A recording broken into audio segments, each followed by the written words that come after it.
Et je commence à. Donc, je rappelle simplement, nous avons évoqué le dernier cours que nous avons fait sur Nahum, Baruch Hashem. Nous avons évoqué ensemble le contexte avec cet empire qui était profondément scandaleux, qui était profondément terrible. Et en conclusion, eh bien, nous avons montré que la chute s'avérait terrible pour cette nation, effectivement, donc de Sancheriv, de Nineveh, que nous avions traité du Sefer Yonah. Et la suite qui me paraissait normale de s'imposer, c'était vis-à-vis justement eh bien, de la chute de Nineveh. Et je rappelle par la même occasion que Nineveh se trouve à peu près dans le Kurdistan. D'accord? Se trouve à peu près dans cette région-là. Ça, c'était les points essentiels pour remettre le contexte dans lequel nous nous étions engagés par rapport à tout ce processus. Il faut comprendre que cette royauté était particulièrement cruelle à travers tout le Moyen-Orient. C'est des choses qu'on a déjà évoquées la dernière fois, c'est juste pour remettre un peu dans le contexte. Était la royauté, évidemment, une des plus dramatiques et des plus cruelles au Moyen-Orient. Et en réalité, il y a du fait que justement, il puisse y avoir une guerre de tous les côtés, du nord, du sud, de l'ouest, etc., tout ça pour mettre en péril cette royauté-là, qui a été un franc succès, eh bien, effectivement, c'est ce qui a permis au monde de se libérer d'une cruauté absolument terrible. D'accord? C'est après le contexte dans lequel nous nous sommes indiqués, avec la vengeance, encore une fois, terrible d'Akadosh Baruch Hu. Nous allons revoir rapidement ces 8 premières versions. Laurent Cohen n'arrive pas à se connecter, il lui demande un code. Ah, tu peux envoyer, s'il te plaît, oui. Ce que j'ai envoyé à Sylvia, envoie-le à Laurent Cohen, s'il te plaît. Donc, Achal, le fait c'est que dans ce contexte. Je peux le mettre dans le cours Netzar Israël. Quelqu'un peut dans ce que, effectivement, nous évoquions, je reprends rapidement les 8 premiers versets que nous avions étudiés, juste pour avoir comme ça un rappel général, et puis nous commençons. Ce que j'avais fait la dernière fois, c'est simplement une étude générale, le contexte un petit peu du prophète Nahum. Et je me permets de rappeler aussi qu'on n'évoque pas la royauté à laquelle eh bien, Nahum coexiste, parce que le roi, en l'occurrence, était un roi très problématique à l'époque. Par conséquent, on n'a pas rappelé son nom. En général, on rappelle toujours la période, n'est-ce pas, la période des rois à laquelle nous nous référons. En tous les cas, donc Massa, Nineveh, je reprends juste l'accord numéro 3 que vous avez devant les yeux. Massa, Nineveh, Sefer, Chazon, Nahum, A, El Koshi. Ça, c'est important que vous l'ayez en tête, n'est-ce pas? El Koshi, on a rappelé que El Koshi, on avait rappelé tout d'abord que ce nom El Koshi peut signifier le nom de son bien, le nom de l'endroit dont il vient, ou en tous les cas El Koshi qui vient de Malkosh, la dernière pluie, vous vous rappelez, c'est donc Nahum à El Koshi, une consolation tardive. On voit un processus douloureux qui se met en place et justement il y a une consolation qui arrive après. El Kano, Venokem Hashem. Nokem Hashem ou Baal Chema, Nokem Hashem, vous marquerez évidemment l'allitération, la répétition de ce terme de vengeance que nous allons essayer justement de saisir, Hashem Letzara, Venoter ou Leoivav. Ce qui m'apparaît essentiel encore une fois et qui demande une réflexion, cela dit, quand nous évoquons cette parole, qui je répète évidemment, est une parole prophétique, ce qui signifie que nous parlons de la parole d'Akadosh Baruch Hu. Donc, celui qui voudrait éventuellement prétexter que c'est quand même le Coran est violent, l'Avdil, mais le Nouveau Testament est rempli d'amour, et puis nous, a priori, on a un problème avec la violence et je ne sais pas quoi d'autre. Bien fait, vous avez l'exemple ici typique d'une violence à l'échelle divine qui s'avère absolument terrible. Voilà. Je ne vais pas allumer de masgade si tu veux, mais comme tu veux. C'est chaud. Arshad. D'accord? Donc, il y a cette répétition de la vengeance. Pourquoi est-ce qu'elle est évoquée comme ça plusieurs fois? Autre point qui me paraît essentiel dans la suite de nos versets, c'est effectivement les tsarav, venoter ou les oivav.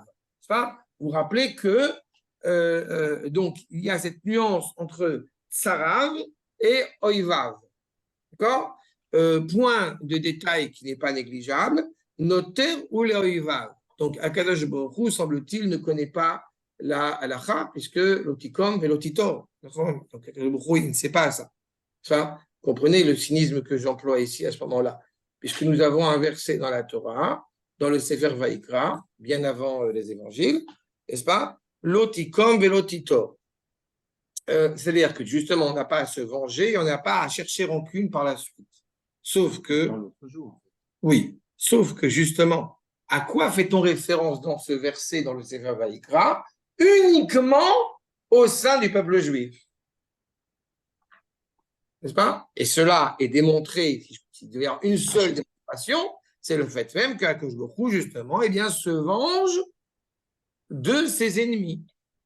Mais il y a une question quand même qui doit nous interpeller. De quel ennemi parle-t-on? Je vous ai parlé d'une nation qui a fait une grande cruauté, notamment à l'égard d'Israël. N'est-ce pas? Notamment à l'égard d'Israël. Donc, comment est-ce qu'on peut considérer les ennemis? Oui, je vois qu'il y a deux gens qui sont. Voilà. Yofi. Tov. Tov. En tous les cas, je dis simplement qu'effectivement, cet esprit qui est ici invoqué, c'est de bien comprendre de prime abord que les ennemis d'Akadosh Baruch Hu sont les ennemis du peuple juif. Et vous l'avez, j'ai envie de dire, sémantiquement retranscrit ici, puisque c'est Tsarav et Oivav. D'accord? C'est important aussi de l'avoir en tête. Mais on va, à Bezrat Hashem, essayer de définir cette nuance entre Tsav et Oyev. Et puis, d'autre part, après avoir évoqué cet esprit de vengeance qui peut s'avérer terrible de la part du Créateur, vous avez d'un autre côté, Hachem, verset 3, Hachem, Erechapayim, ou Gedol, ou Gedlo, Koach, Venake, Loinake. Regarde, on parle de la vengeance d'Akadosh Baruch Hu qui va s'avérer terrible, de prendre vengeance sur ses ennemis, et en parallèle, on parle d'une grande patience. Et Nake, Loinake. Comment est-ce qu'on comprend cette notion de Nake? Que c'est une vengeance? Est-ce que c'est un nettoyage? Mais comment est-ce qu'on comprend ce terme-là? On va essayer d'y réfléchir aussi par la même occasion. Besoufa, Bishara, Darko, Veranan, Avak, Raglav. En fin de compte, après maintes et maintes, comment dirais-je, expressions de sa patience, eh bien, il semble qu'il se soit frayé un chemin et ça va laisser une grande impression de fumée. D'accord? Avec Raglat, une sorte de. Allez, il y a, excusez-moi pour le référent, je ne sais pas si je l'avais déjà évoqué, vous voyez les gens qui font du ski? Je l'ai fait la fois. Ils arrivent. D'accord? Avec la neige qui va dans tous les. D'accord? Bon, il y a un peu cette expression-là qui est là. D'accord? On va voir comment est-ce que la Chachamim. Mais si tu veux, alors on va conquérir le Liban si tu veux entendre. Alors, Go'er Bayam, donc il y a la mer, encore une fois, qui est en train au ciel de se remuer, semble-t-il. Veyavshiu Kol Haneharot, les fleuves, ça sèche, Echriv, Umlal, Beshan, Bakarmel, Ufarachalevan, Umlal. Tout est en train de s'assécher. En plus de ça, ce n'est pas seulement un problème politique, ni même un problème spirituel, ça devient clairement une dimension, une catastrophe économique à l'échelle mondiale. Arim Rachou, les montagnes tremblent, Mimenu. Vagavaot itmogegu, les plaines, si je traduis littéralement, en train de fondre. Vetissa arrête, c'est la terre s'élève, Mipanav, Vetevel, Vekol Yoshveva. De quoi on parle? On parle d'un ennemi qui a été un profond ennemi dans le Proche-Orient, et il semble que son investigation, il semble que sa présence, j'ai envie de dire, fasse trembler le monde entier. Parce que Tevel, n'est-ce pas, c'est le monde entier, toute la planète. L'ifne Zamo, mi Amod, devant sa colère, la colère d'Akadosh Baruch Hu, qui peut se tenir debout? Qui va se lever? Mi Yakum, Becharon Afo, Chamaton Itecha, que Esh Vatsarim Netsu Memenu. On a des flammes qui, encore une fois, sont en train de fuser de lui. Tov Hashem. Et alors, on a des détails qui s'avèrent absolument d'une violence inouïe. Et on l'a vu tout à l'heure, d'un côté, vengeance, de l'autre côté, très patient. D'un côté, voilà, le monde entier est en train de trembler, tremblement de terre, ça va exploser de tous les côtés. Et verset 7, Tov Hashem, les Maoz. Et d'un autre côté, on nous dit, eh bien, Akadosh Baruch Hu, il est bon. Les Maoz, c'est l'endroit de ma sécurité. Je suis rassuré. Les Maoz, Beyom Tsara, alors que c'est un jour terrible qui s'abat dans le monde. Veyeda, Veyodea, Chosebo. Ceux qui savent être attachés donc à Akadosh Baruch Hu, savent aimer Akadosh Baruch Hu. Ou Beshetef, Over Kala, Yase Mimkoma Vaïva Veyiradef Chosher. Et puis, au milieu de cette tempête, au milieu de cette, je ne sais pas comment le dire, mais en tout cas, il y a une vague qui est en train de se mettre en place, eh bien, en parallèle avec ceux qui sont rattachés à Kadosh Baruch Hu, il y a quelque chose de terrible qui s'abat donc sur ses ennemis. Et puis, étrangement, il n'y a pas écrit Irdof Rocher, il y a écrit Iradef. On va essayer de comprendre ce que ça implique. Pas Irdof, je rappelle, ces gens, on va leur courir après. Mais là, ils se font courir après. Ils se font courir après par qui? Et a priori, selon le sens du verset, ils se font courir après par l'obscurité. D'accord? C'est les 8 versets que nous avons évoqués brièvement la dernière fois oralement et que je voudrais, Bezrat Hashem, étudier donc en profondeur. Vous avez ma cour numéro 4 pour commencer. Ou peut-être non, peut-être une source que je n'ai pas, je n'ai pas eu le temps de vous ramener, mais que j'ai renoté en moi, par devers moi, comme dit, voilà. Le Malbim qui fait cette nuance entre Tsar, Tsarav et Oivav. D'accord? Le Malbim que vous n'avez pas mais que je vous soumets nous dit. Non, mais c'est pas, vous n'avez pas celui-là. Vous avez un autre Malbim après. Nous dit le Malbim Tsar ou Mishemeitzer befoal bemaasa. Vous avez une population qui est ennemie et une population qui nous fait du mal. Ça, les deux sont des ennemis. Sauf qu'une, encore une fois, elle est vindicative. Elle est engagée dans ce combat. Ça, c'est ce qu'on pourrait dire en hébreu moderne, la différence entre Oyev et Oyen. Ça, nous avons ces deux types de populations sont des ennemis, ce qu'il y en est une, elle est encore une fois investie dans ce combat. C'est comme si on disait que effectivement c'est le Hamas le pourri, mais que tous les gens qui habitent à Gaza sont des gens très gentils. Ben non. Ce sont tous des ennemis, seulement il y a des ennemis qui sont clairement voilà, cruels et vindicatifs et qui le montrent, et d'autres ennemis qui ne sont pas attristés de cet état de fait. En tous les cas, c'est ce qu'il nous dit sur le Tsarav. Et Oyev, ou Mi, chez Belev sonnet Hacheni. Il est clair qu'il y a une haine de cet ennemi à l'égard de celui qui donc est ennemi, mais il ne fait pas mal. Il est possible, encore une fois, quelqu'un qui fasse du mal, peut-être pour booster, on va le tiquer, mais ce n'est pas un ennemi. Il fait juste ça pour son plaisir, par une sorte de cruauté, comme ça. Mais les autres nous détestent, ce sont nos ennemis, mais nous, est-ce que nous sommes l'ennemi de qui que ce soit? On est l'ennemi implacable du monde entier. Est-ce que le monde est notre ennemi? C'est ça ta question? Non. Est-ce que nous sommes l'ennemi du monde? Oui. Oui, parce que nous impliquons au monde, mais on aura le temps d'y revenir, nous impliquons le monde, Sabrina, en nous impliquons au monde d'avoir un comportement qui soit digne de ce nom, qui soit justifiable. Je peux me permettre de te dire un truc. Parce que là, j'ai dit ça à quelques amis. Je ne sais pas si c'est la rançon de la gloire, mais je suis insulté. Tu ne peux pas imaginer, ça veut dire. Ces dernières semaines, surtout que je me lâche aussi au niveau de mes cours, donc je dis ce que je veux. Et j'ai parlé de rentrer à Gaza, j'ai parlé de la guerre, j'ai parlé d'un certain nombre de choses. J'ai parlé de l'identité juive, Israël et les nations, etc., du Ramchal. Et je me fais insulter de. Par des juifs, je veux dire. Non, que Dieu prête, j'espère. Non, je pense pas, j'espère pas.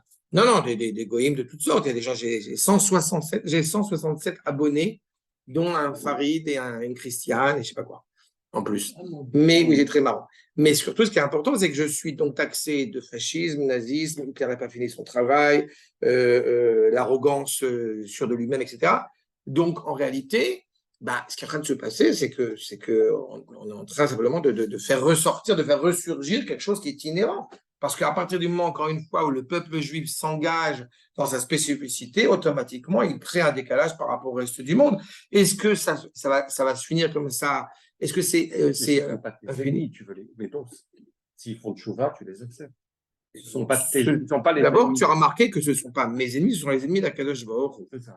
Et en étant les ennemis d'Akadosh Baruch Hu, ils sont mes ennemis. Et étrangement, c'est Akadosh Baruch Hu qui parle. Ils sont, étant donné, pourquoi est-ce qu'Akadosh Baruch Hu dit que ce sont mes ennemis, ce sont ses ennemis, SES, parce que ce sont les ennemis d'Israël.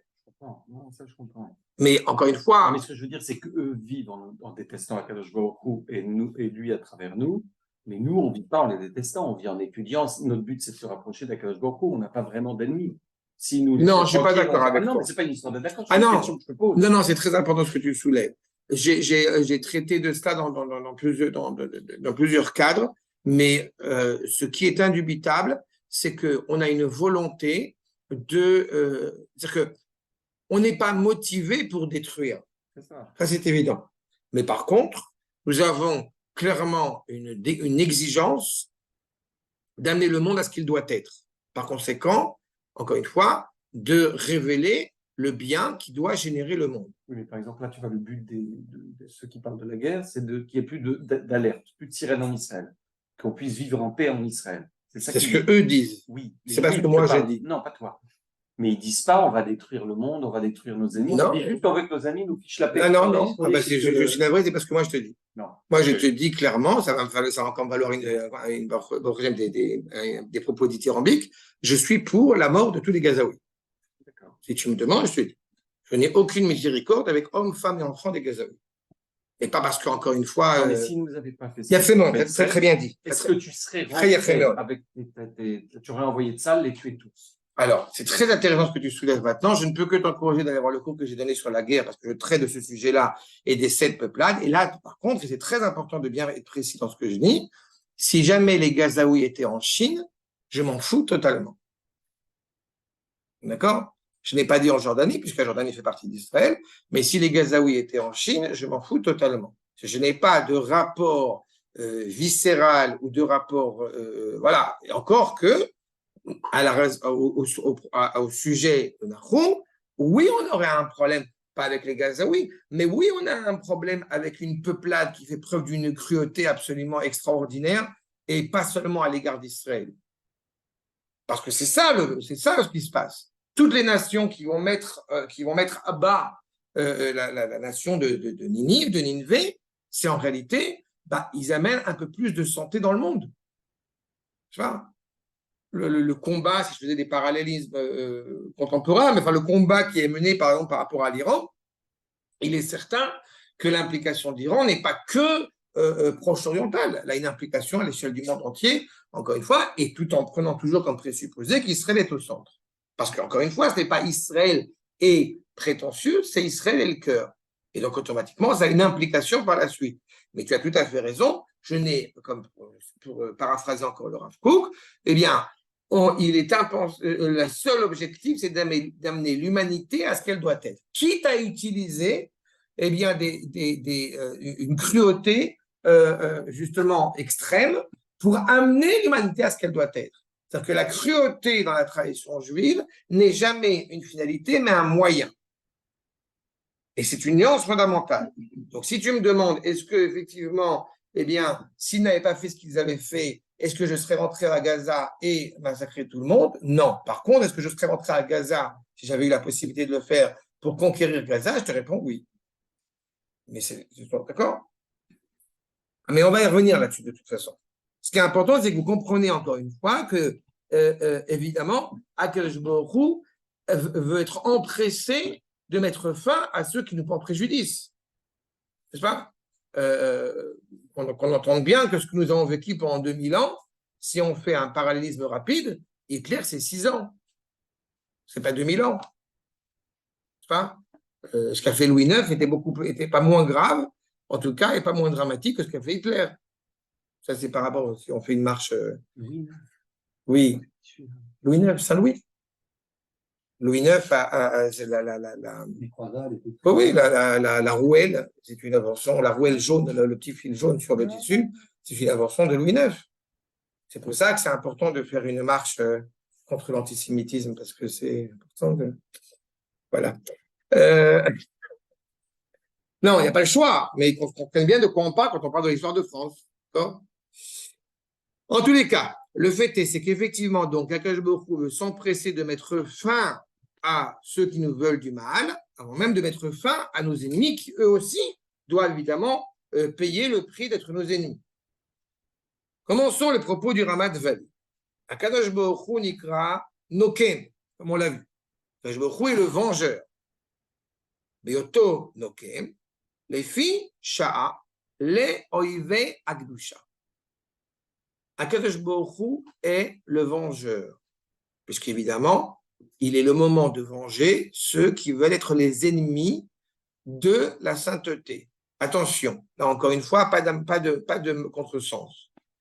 Je ne vais pas m'étendre là-dessus parce qu'on a souvent eu l'occasion d'évoquer.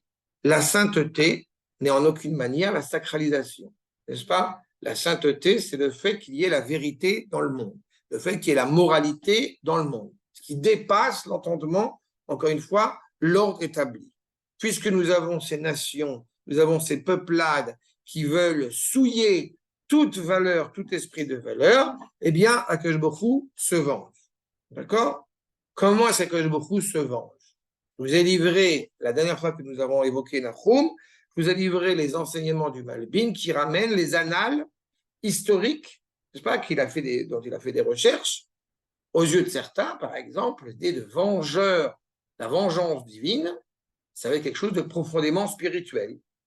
Tu vois, par exemple, ceux qui suivent un petit peu ce que je fais sur le Rambam, par exemple, quand le Mashiach y mène les guerres de Dieu, n'est-ce pas, dans le Rambam, alors certains vont dire, c'est une guerre spirituelle. Seul problème, c'est que le Rambam, quand il écrit cela, c'est un livre de halakha. Et quand c'est un livre de halakha, cela signifie quelque chose de très concret. Ce n'est pas une guerre spirituelle. En tout cas, ce n'est pas une guerre métaphysique. Elle a un sens métaphysique, elle a une portée métaphysique. Mais elle prend son origine, encore une fois, elle s'exprime par quelque chose de très concret. De mettre fin à la nation de Ashur, à la nation de Ninive, c'est quelque chose qui est concret. D'accord? On parle de mort, on parle de gens qui sont, encore une fois, mis en porte-à-faux. Et c'est cela qu'il nous dit. Et c'est Akadosh Baruch Hu qui est le vengeur. Comprenez bien, dans mon optique, je me permets de le rappeler, les soldats sont des shlichei tzibour. C'est-à-dire que le soldat qui est en ce moment à Gaza, c'est comme le Kohen Gadol dans le Beth Amikdash, il est le représentant de tout le peuple juif. C'est tout le peuple juif qui est derrière lui, qui est avec lui. D'accord? Dans cette même considération, la vengeance d'Akadosh Baruch Hu, vous avez le Metsudot, n'est-ce pas? L'accord numéro 5. Donc, Nokem Hashem Letzara, Retzon Olomar, Rak Letzara vous Nokem. Ceux qui veulent, encore une fois, créer un mal-être, un malaise entre le Créateur et Am Israël par maintes et maintes pogroms, eh bien, Akadosh Baruch Hu se préoccupe, encore une fois, et je répète, pas seulement à l'échelle du peuple juif, mais à l'échelle de toute l'humanité, se préoccupe, encore une fois, de lui rendre la monnaie de sa pièce, j'ai envie de dire. Nokem venoter eiva leoiva, em abavlim, avalo chen israelim amo. Et ce qui nous permet de comprendre justement pourquoi il y a une ambivalence à la fois de cruauté qui peut s'avérer terrible, et à la fois d'une patience, et à la fois d'une force, et à la fois d'une douceur, parce qu'en réalité, il y a toujours ce parallélisme entre Israël et les nations. D'accord? Il y a d'un côté cette volonté de mettre, je répète, en porte-à-faux les nations qui nous veulent du mal, et de l'autre côté de protéger Israël. Nous dit Rashi, El Kano Enokem, Al Zaro Shel Sancherib, Nitnave Nachum ou Beyame Ménaché. On avait expliqué que justement le roi Ménaché est un roi très problématique et que par conséquent c'est sur la descendance de Sancherib, de roi de Ashur, que cette prophétie a été évoquée. El Kano Vekano Venokem, Hashem ou Maoz Justement, qu'est-ce qu'il nous dit? Akadosh Baruch Hu, encore une fois, va se venger et surtout va venger Israël de ses ennemis. Shenifra les Israël, mi oivehem. Il faut toujours avoir cette idée-là. Tous les ennemis d'Israël à travers l'histoire, il y a une justice qui se révèle, qui prend son temps, mais qui se révèle de toute façon. Tout acte que tout sang juif versé de la part des nations, il est évident qu'à un moment donné ou à un autre, de n'importe quelle manière que ce soit, eh bien, la vengeance arrive. Il n'est pas été plus simple d'avoir créé des nations moins idiotes et haineuses et plus capables de comprendre la bonté et l'intelligence d'Israël plutôt que de voir sans arrêt des pogroms et d'avoir la main vengeresse ensuite. Ça fait quand même beaucoup de... Le libre arbitre doit exister. Le libre arbitre doit exister. Et puis, un autre problème, c'est est-ce qu'Israël est conscient, je ne vais pas sauter sur Netzar qu'on a déjà évoqué, qu'on a commencé déjà à évoquer, mais est-ce qu'Israël est conscient de cela? Nous avons le libre arbitre, n'est-ce pas? Nous, déjà, les nations aussi. oui. Nous, on massacre personne. Parce que c'est la nature d'Israël, la nature d'Israël diffère de celle des nations. Alors pourquoi il a donné une nature de, je me retiens de dire le mot, aux autres? Pourquoi il ne leur a pas donné aussi une nature qui fait qu'on ne passe pas notre temps à se... Parce qu'il n'y a que Israël qui peut être Israël et personne d'autre. Le cœur, il est le cœur. Les nations peuvent tout à fait avoir intérêt. La main droite, elle ne donne pas des coups à ta main gauche. Elle ne cherche pas à détruire ton cœur. Tu vois, c'est là où je me rends compte que c'est bien que je fasse Netzar. La main droite et la main gauche, ce n'est pas Israël et les nations.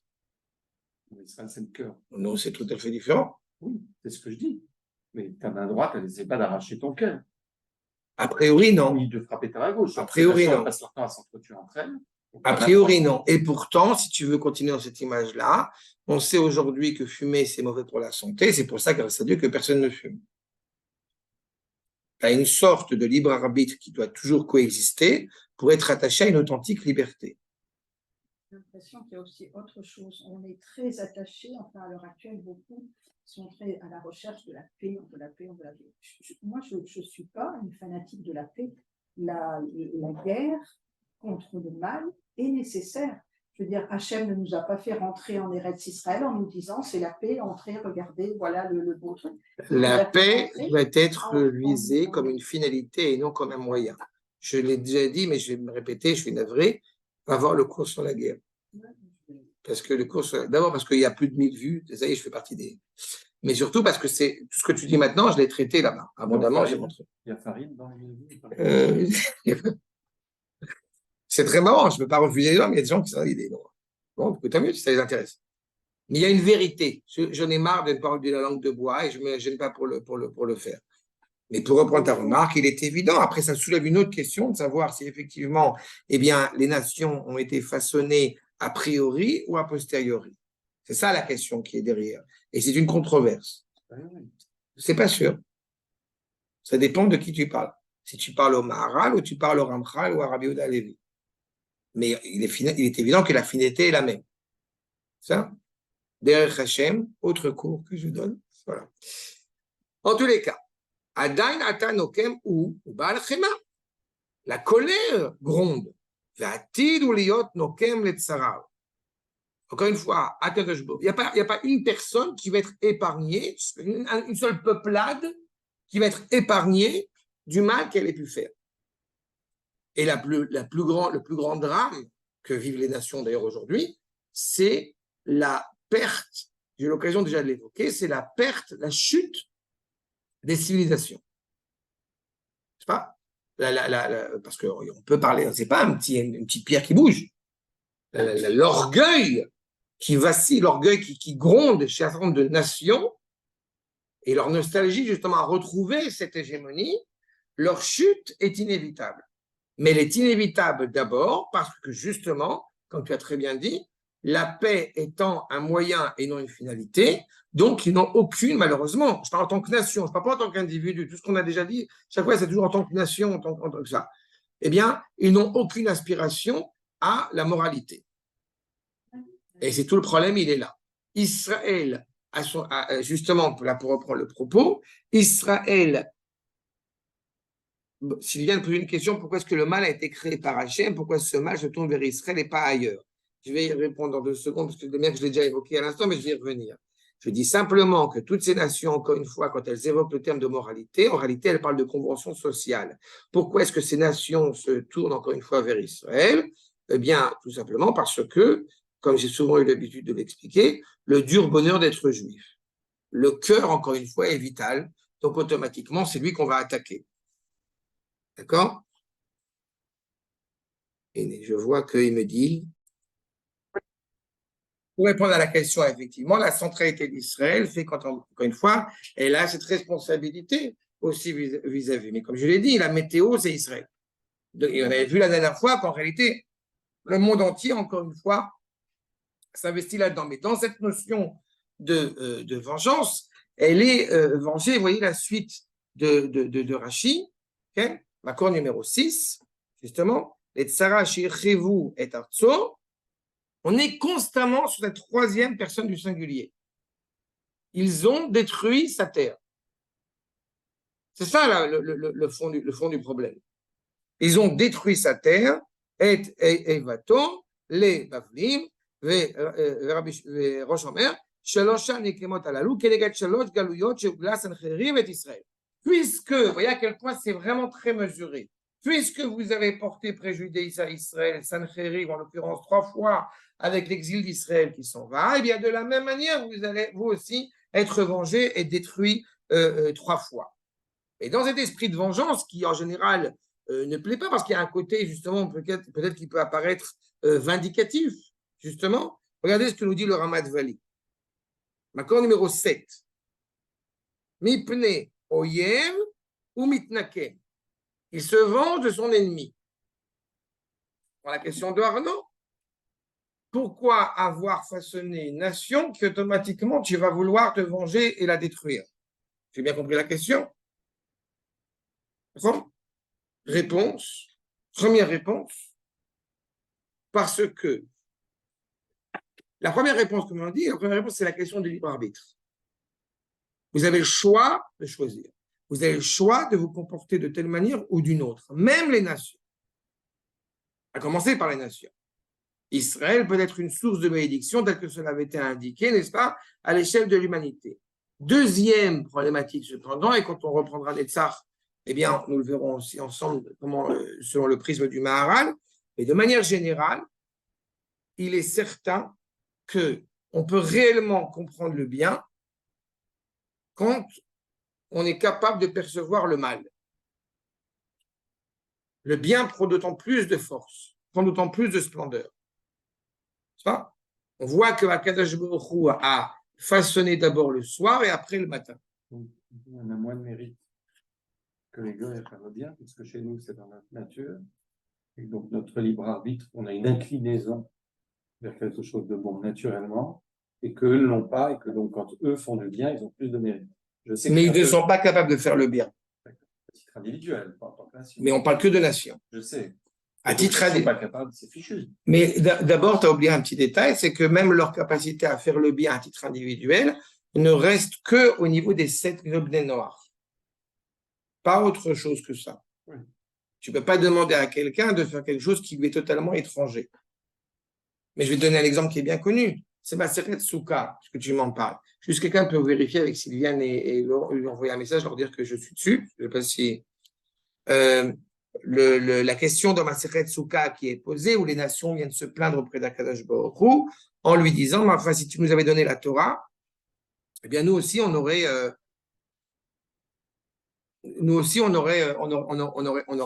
pratiqué, on aurait fait. Et en réalité, eh bien, Akadosh Baruch Hu leur propose la Souka, la mitzvah de la Souka. Et quand ils rentrent dans la Souka et que Akadosh Baruch Hu, à ce moment-là, eh bien, il sort le soleil de son étui, il sort de la Souka et donne un coup de pied dans la Souka. Alors, pourquoi est-ce qu'on peut leur en vouloir de sortir de la Souka puisqu'il fait trop chaud? Ce qui est la question la plus logique. Et en réalité, le problème, c'est pas seulement le fait qu'ils soient sortis de la Souka, parce que ça, c'est la rigueur légitime, mais parce qu'ils ont donné un coup de pied dans la Souka. Mais il y a une question plus vicieuse que ça encore. Pourquoi est-ce qu'Akadosh Baruch Hu a sorti le soleil de son étui? Il y a une sorte encore une fois, d'inconditionnalité, si je puis dire, de rapport entre Akadosh Baruch Hu et Am Israël, et que les nations vont véhiculer un rapport possible à l'égard du Kadosh Baruch Hu à partir du peuple juif.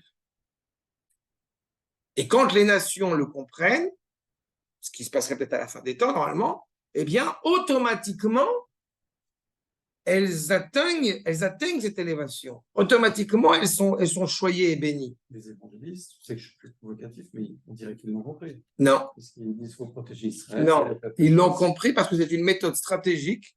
Mais pour l'instant, ce n'est pas tellement dramatique, mais quand même, ça pose de grandes questions et de gros problèmes, ce que tu demandes. Leur objectif, c'est d'essayer de ne pas contredire ce que dit le Nouveau Testament. Étant donné que le peuple juif est revenu sur sa terre alors qu'a priori, il aurait dû mourir, donc il faut qu'on trouve une autre stratégie. L'autre stratégie, c'est de dire qu'on va soutenir le peuple juif, on va soutenir même l'installation du peuple juif en terre d'Israël, et sortira de là-bas un nouveau Jésus. A priori, ça ne marche pas. Ça ne marche pas valide de créer un autre. On est sur Google Meet. Ça va, je ne sais pas. J'ai compris. Je ne sais pas quoi te dire. Je pense qu'il faut qu'elle relance parce qu'il n'y a aucune raison que ça marche pas. Écoute, de toute façon, je vais envoyer une tac. Est-ce qu'il y a d'autres personnes?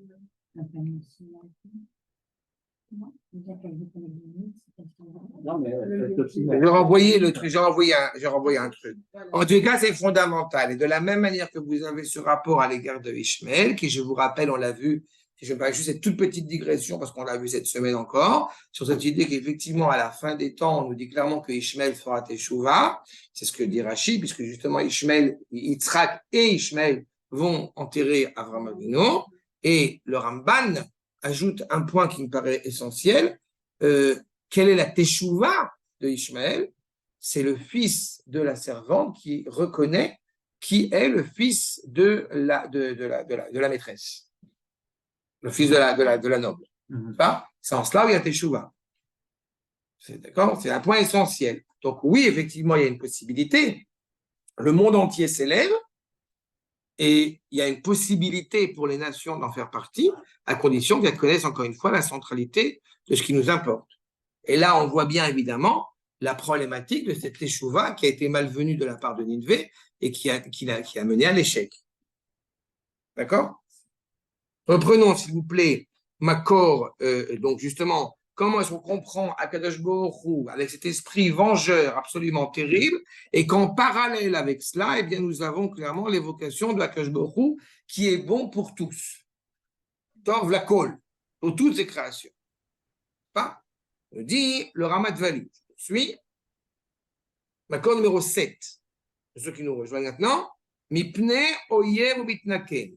Retzono lomar. Je rappelle que le Ramat Vali était à Padoue. Pas? Donc, Retzono lomar. Vandikavo. Be laaz. Je n'ai pas besoin d'expliquer, Sabrina. Non, parce que c'est Padoue. Il était le remplaçant quand le Ramchal, vous vous rappelez, quand le Ramchal est parti en Israël, celui qui l'a remplacé en Italie pour être le Rav, qui était un élève du Ramat Vali, qui était un élève du Ramchal, même plus âgé que le Ramchal, c'est ce Talmid Chacham absolument exceptionnel, qui est le Rav Moshe David Vali, c'est-à-dire de Padova. Et en tous les cas, il dit voilà, vindicatif. Les fiches, יש לו תמיד זאת המידה הרעה, להיות מתנקם ונותר איבה להולכים בדרך הישר. On n'est pas dans un esprit, pour reprendre ta remarque très juste, on n'est pas dans un esprit vengeur, cruel, à longueur de journée. Ce n'est pas notre but, ce n'est pas notre objectif, ce n'est pas notre manière d'être. Et pourtant là, on n'a pas dit que Kadosh Baruch Hu inkam onakam. On dit que Kadosh Baruch Hu nokem. C'est un présent. Il faut les accepter. Les accepter. C'est Aval, Akadosh Baruch Hu nokem ou les tzara bilvad. Encore une fois, qu'est-ce qui se passe quand on a, je vais utiliser un peu une boutade, vous m'excuserez, qu'est-ce qui se passe quand on a, comment dirais-je, des entrailles de séfarades? Alors on va s'énerver contre le monde entier. C'est ça? Mais Akadosh Baruch Hu, il ne s'énerve pas contre le monde entier. C'est très précis. C'est le tank, le boulet de canon, il arrive juste au bon moment. Là où il faut. C'est ce que te dit le Ramat Vali, nokem ou les tzara bilvad, uniquement ceux qui, encore une fois, lui veulent du mal, donc, évidemment, eh bien, veulent du mal à Israël. Venoter ou Léoïva, comme on a dit, garde vengeance, garde rigueur auprès de ses ennemis. Shem Oyev Akedusha, Shem Imena Ba Geula, Vayeshua Baolam. C'est très important pour moi, et encore une fois, je répète, c'est pas parce que seulement le contexte fait que. C'est très important à mes yeux de bien voir la liaison évidente que font les Chachamim. Blesser Israël, c'est blesser la sainteté. Blesser, encore une fois, le sens même de la création, c'est blesser la sainteté. Et la résultante de cela, après la vengeance d'Akadosh Baruch Hu, c'est la délivrance, c'est le bien dans le monde. C'est intéressant parce qu'on le voit par la nature de la cruauté qu'ils ont vis-à-vis de nous. D'accord. C'est pas simplement nous éliminer, c'est nous éliminer d'une certaine façon tous. Oui, oui. Tous. Qui montre que c'est la création même et la vie même. Mais elle est encore, à mes yeux, elle est encore plus, c'est une parenthèse, mais elle est encore plus vicieuse que la violence qui a été pratiquée pendant quelques milliers d'années. C'est ce que j'ai souvent évoqué. Tu n'as pas la même évocation de violence quand tu as quelqu'un comme Nebuchadnezzar qui est officiellement violent, et voilà, et un Hitler et la conférence des Wannsee où tu as des gens en costume qui mangent du saumon fumé et boivent du cognac. Et pourtant, la cruauté, elle n'est pas moins grande. Elle est d'autant plus grande. Hein? Tu te rappelles que Imarshimo Vezecho, Arafat, la manière dont il avait mis son kéfir, c'était volontaire. C'était la carte d'Israël qui était là. Bon, c'est quelque chose de très... Voilà. Mais tout le processus est d'une cruauté sans borne. Encore une fois. C'est pour cela que c'est fondamentalement nécessaire, encore une fois, de mener la guerre de front pour... Mais là, ce qu'on a un empire à ce moment-là, qui est profondément puissant et qui est difficile à exterminer, à supprimer. Et ce qui est nouveau aussi, c'est que ces gens cruels, ils arrivent à entraîner des gens qui, a priori, sont pas cruels. Bien sûr. C'est-à-dire qu'ils emportent dans leur vague... Oui, mais ça, je suis toujours très perplexe. La vérité, je suis toujours très... comme j'ai coutume de le dire, Hitler, il a été élu démocratiquement. Très bien. Les Polonais n'ont pas pleuré quand on est venu s'installer chez eux, les Ukrainiens non plus. Et on est très surpris, évidemment, de l'antisémitisme qui rôde apparemment en France, alors que la France n'a jamais été un pays antisémite, comme c'est bien connu. Donc c'est juste un révélateur, en fait. Exactement. C'est pas qu'ils entraînent les gens, qu'ils les rendent... C'est quelque chose qui est latent. C'est quelque chose qui est latent et qu'on arrive à corriger. Il m'apparaît cependant très intéressant qu'on arrive à réparer. Okay. On peut réparer cela, mais c'est très intéressant parce que c'est un enseignement du Rav Kook qui rappelle comment est-ce que justement on arrive à corriger cette problématique-là. C'est-à-dire qu'on aurait pu le penser pendant 2000 ans, eh bien, en étant présent parmi les nations, on peut les corriger, on peut arriver à leur amener quelque chose d'une... Exactement. Mais en réalité, et en réalité, le Rav dit que justement, en Chutz La'aretz, en dehors d'Eretz Israël, on a influencé que la couche extérieure. Et donc, ce qui se révèle aujourd'hui, c'est ce qui a toujours été latent à l'intérieur. Et à l'inverse, depuis que nous sommes revenus en Eretz Israël, ben, il y a l'écorce qui tombe, si tu veux, mais en réalité, il y a une vraie transformation à l'intérieur. En fait, en quelque sorte, en Galoute, on perd le pouvoir. Exactement. On croit qu'on corrige. C'est le crayon. C'est le crayon dans le verre d'eau. Toute la bénédiction, elle passe automatiquement par les nations pour arriver à nous. La pluie, elle passe par les nations pour arriver à nous. D'accord? Quand on revient en Israël, étant donné qu'il y a justement une droiture et une cohérence, alors automatiquement, puisqu'il y a cette droiture, donc cette droiture, elle a une influence sur le monde.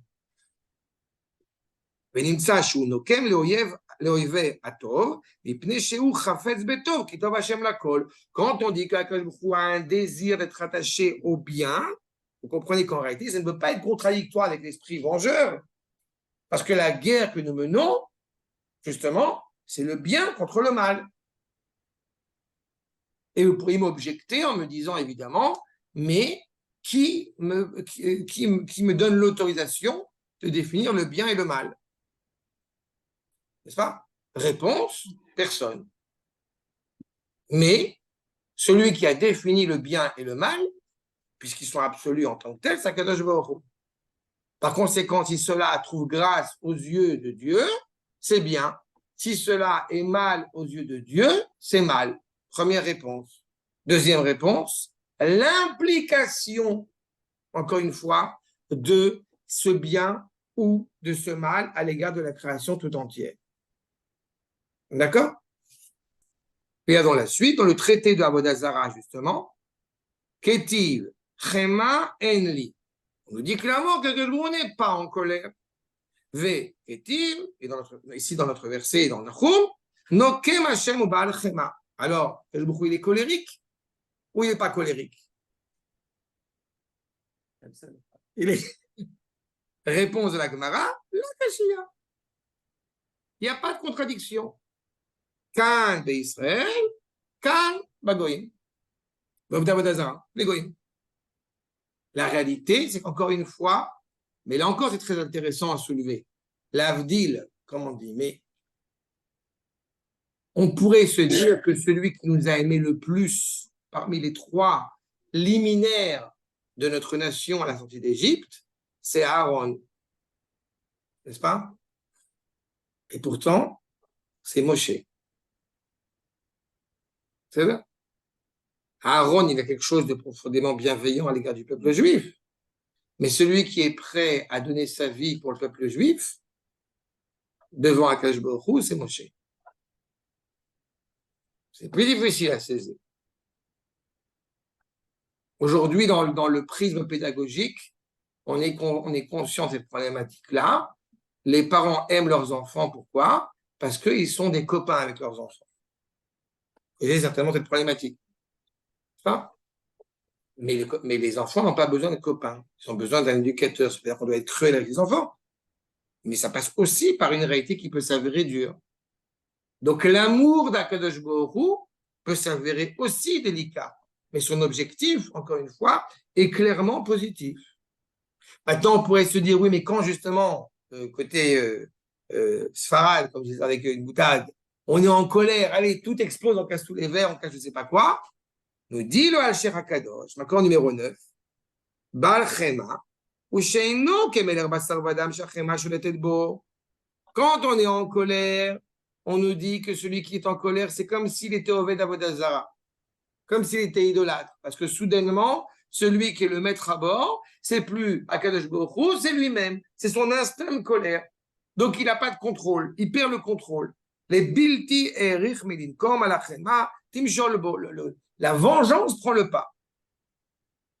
Ce qui me permet encore une fois quand même de rappeler, parce que ça aussi c'est parti dans le monde moderne dans lequel nous nous trouvons. Je n'ai pas entendu, peut-être me corrigerez-vous, je n'ai pas entendu des comment dirais-je, des sommations ni des télégrammes qui ont été envoyés au kibbutz Be'eri. Si vous pouvez partir, s'il vous plaît, parce que nous allons détruire le kibbutz Be'eri. Je n'ai pas entendu ce genre de propos. Alors qu'à l'inverse, oui. Et pas que parce que c'est kibbutz Be'eri ou parce que je ne sais pas quoi d'autre. Puisque je vous rappelle que déjà, le fameux épisode du King David, les Anglais ont été sommés de partir. Et certains n'ont pas voulu partir. Donc il y a une sorte de nature inhérente au peuple juif, encore une fois, dans cette volonté de venger ce qui doit être vengé. Ahoui, et ça nous pose évidemment parfois préjudice, évidemment. Ahoui de Barak, ou Baal, Zadon Alachema.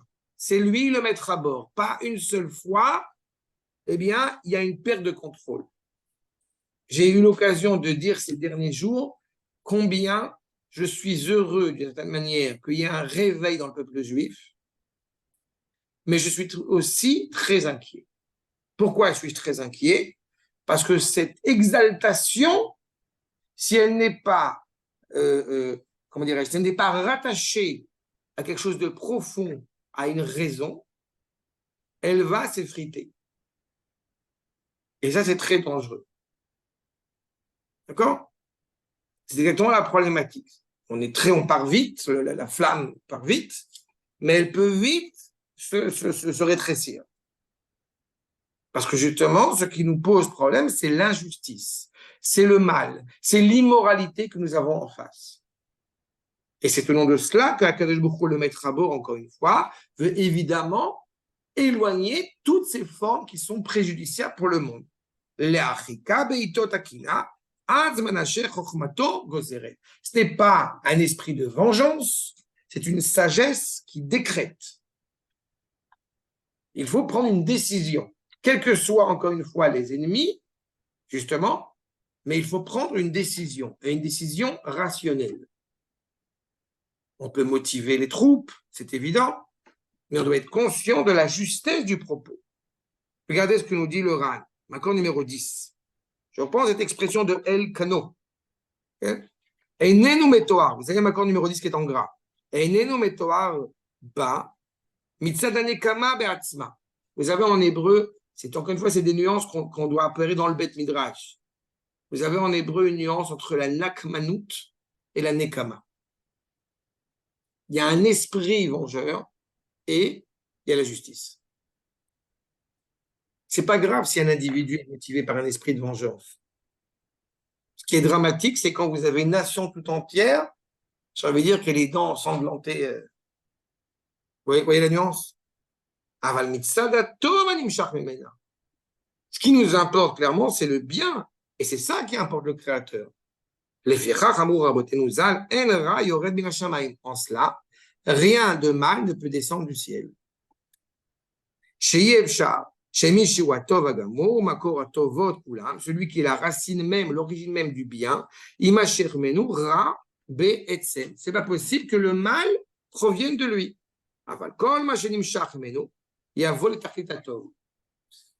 Tout ce qui vient d'Akadosh Baruch Hu est bien. C'est clair sur ce point? C'est un point essentiel. Dans ce cas-là, comment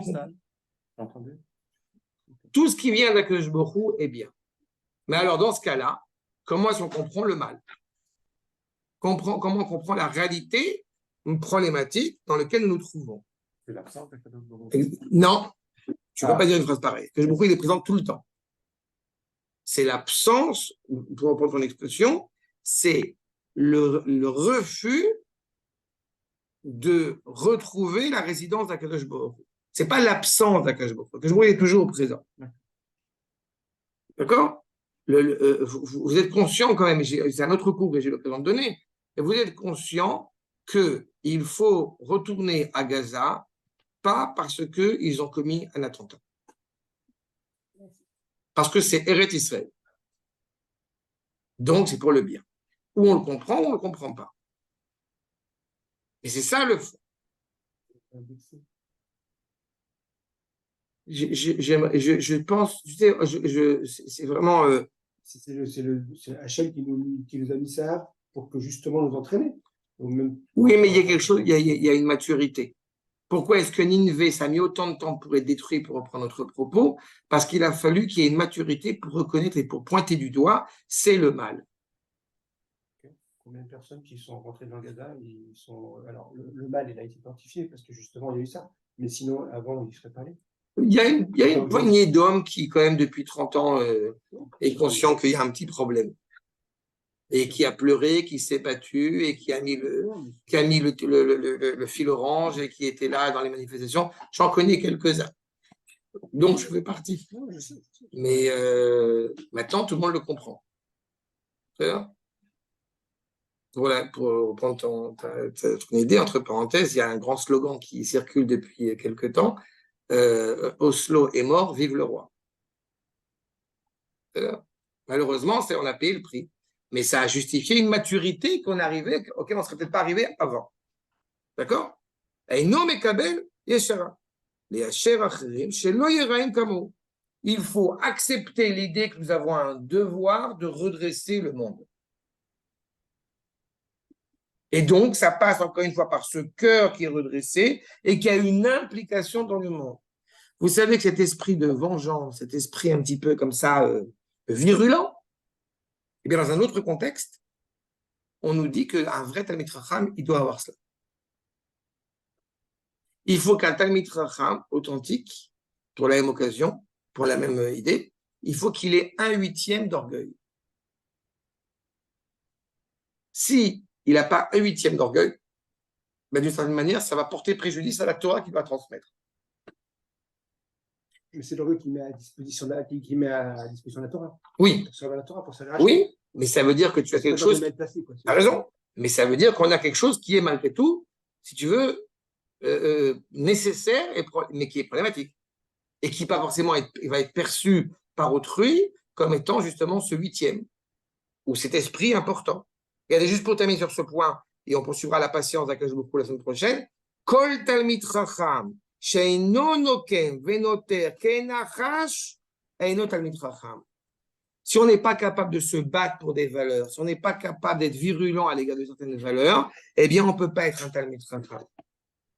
Ça veut dire qu'au risque de parfois peut-être apparaître dur, et je n'ai pas la prétention d'être Talmid Chacham évidemment, mais au risque d'apparaître dur, il faut savoir aussi montrer des dents et être dur par rapport à certaines valeurs, sinon la valeur, elle n'est pas essentielle à nos yeux. Juste, dans la terminologie française, la vengeance, c'est une très forte connotation d'emporter par une émotion. Donc, genre, effectivement, on n'a plus de contrôle. Est-ce qu'on ne parle pas plutôt de châtiment, c'est-à-dire une violence légitime qui a été méritée? Oui, mais ça veut dire que tu te présentes en tant que juge en disant châtiment. Je suis d'accord avec toi, parce que la vengeance, c'est un plat que je crois c'est une expression bien française qui montre bien que la vengeance dans l'esprit. Oui, mais elle a un côté vicieux aussi, la vengeance qui se voilà. Non, vicieux, oui. Mais la vengeance dont on parle, elle n'est pas vicieuse. La vengeance dont on parle, elle n'est pas vicieuse. Elle est droite. C'est pour ça que je comprends quand il dit de châtiment. Par exemple, tu parles qu'il y a un acte de justice qui est fait. Bien sûr, ça c'est vrai, mais ce n'était pas moi le juge, en l'occurrence. Vous avez porté préjudice au Fils de Dieu, donc prenez dans la tête. Oui, mais donc on est messager en quelque sorte. Mais oui. Il y a bien une question de justice au départ. C'est juste non, c'est important, bien sûr. La notion de vengeance qui est quelque mais c'est une expression qui est. Quoi, vous fait délirante. Non, bien sûr. Non, bien sûr que non. Mais c'est une expression qui est connue, qu'a dit d'ailleurs, je ne sais plus qui, Akadosh Baruch Hu ou Bill Clinton, je ne sais plus, Shalom Chaver, le partenaire avec Akadosh Baruch Hu, c'est nous. Donc on est, encore une fois, ensemble dans Shalom Chaver. Et ça, il n'y a que moi qui peux comprendre cette blague. Mais c'est à la mort de Rabin, il a dit Shalom Chaver.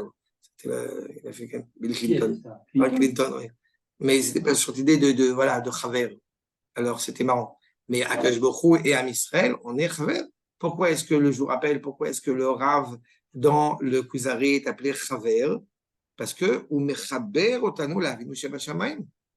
il nous rattache à Akadosh Baruch Hu. Et c'est encore une fois, et quand on nous rattache, si on n'est pas rattaché par essence, on ne peut pas se rattacher. C'est-à-dire qu'on est rattaché, simplement il faut révéler ce rattachement. Ce qu'on attend des nations, c'est de reconnaître ce rattachement. Mais encore une fois, pour qu'ils puissent le reconnaître, il faut que nous d'abord on le reconnaisse. Mais bon gré, mal gré, à un moment donné, qu'est-ce qu'il dit à Akadosh Baruch Hu? Halas. Comment dire?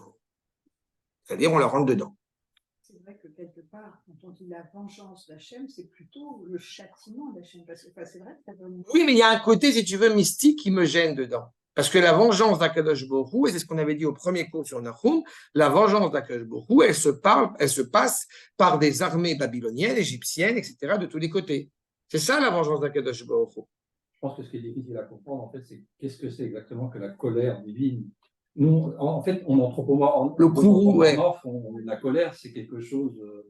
Mais parce qu'on n'a pas le choix d'utiliser les autres tout en sachant que c'est au-delà de cela. Parce que c'est ce qu'il a dit. Quand on comprend que la colère de chair et de sang, elle n'est pas forcément justement limitative, rationnelle et compréhensible, chaque jour, c'est clair, il y a un projet.